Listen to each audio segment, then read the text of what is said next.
നല്ല വിശന്ന് വരുന്ന സമയത്ത് ഇതുപോലൊരു കടയുടെ ബോർഡ് കണ്ട അവിടെ കയറാത്തവരായിട്ട് ആരെങ്കിലും ഉണ്ടോ അല്ലേ? അപ്പോൾ അതുപോലെ കയറിയതാണേ നമ്മളും. ഇത് നമ്മുടെ തൃപ്പരപ്പ് വെള്ളച്ചാട്ടത്തിലേക്ക് പോകുന്ന വഴിയിലുള്ളൊരു സ്ഥലമാണ്. നെട്ട എന്ന് പറയുന്നൊരു സ്ഥലമാണ്. ഇവിടുത്തെ പ്രത്യേകത തന്നെ നല്ല പുഴമീനും കപ്പയും ഒക്കെ കിട്ടുന്ന ഒരുപാട് ഷോപ്പുകളുണ്ട്. അപ്പോൾ നമ്മൾ ഈ ഷോപ്പിൽ കയറുന്ന സമയത്ത് ഒരുപാട് ഫിഷുകൾ ഇങ്ങനെ മസാല തേച്ച് വെച്ചിട്ടുണ്ട്. എൻ്റെ പലതിൻ്റെ പേരൊന്നും എനിക്കറിയില്ല. നമ്മൾ വാങ്ങിയത് സിലോപ്പി എന്ന് പറയുന്നൊരു മീനാണ്. അത് അപ്പം തന്നെ നമുക്ക് ലൈവായിട്ട് നല്ലോണം ഫ്രൈ ചെയ്ത് തരും. പിന്നെ തലക്കറിയുണ്ട്, കപ്പയുണ്ട്. അപ്പോൾ ഊണ് നേരം എന്ന് പറഞ്ഞു കഴിഞ്ഞാൽ കറക്റ്റ് 12-1 മണിയാകുമ്പോഴത്തേക്കും തന്നെ ഊണ് കഴിയും. നമ്മളെത്തിയപ്പോൾ ഏതാണ്ട് 4 മണിയായി കേട്ടോ. ഈ ഷോപ്പിൻ്റെ പേര് വരുന്നത് DD കപ്പ ഹൗസ് എന്നാണ് കേട്ടോ. ഈ ഒരു കട മാത്രമേ ആ സമയത്ത് അവിടെ ഓപ്പൺ ആയിട്ടുണ്ടായിരുന്നുള്ളൂ.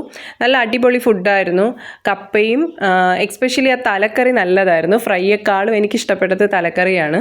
കപ്പയും നല്ല പുഴമീനും ഒക്കെ ഇഷ്ടമുള്ളവർ തീർച്ചയായിട്ടും നെട്ടയിലോട്ട് വരണം കേട്ടോ. നെട്ട ശരിക്കും നല്ല ഭംഗിയുള്ള സ്ഥലവും കൂടിയാണ്. നെട്ട ഡാമും ഒക്കെ പ്രത്യേക ഒരു വൈബ് കൂടിയാണ് കേട്ടോ. അത് ശരിക്കും നിങ്ങൾക്ക് നേരിട്ട് വന്ന് കണ്ടാലേ മനസ്സിലാവുള്ളൂ.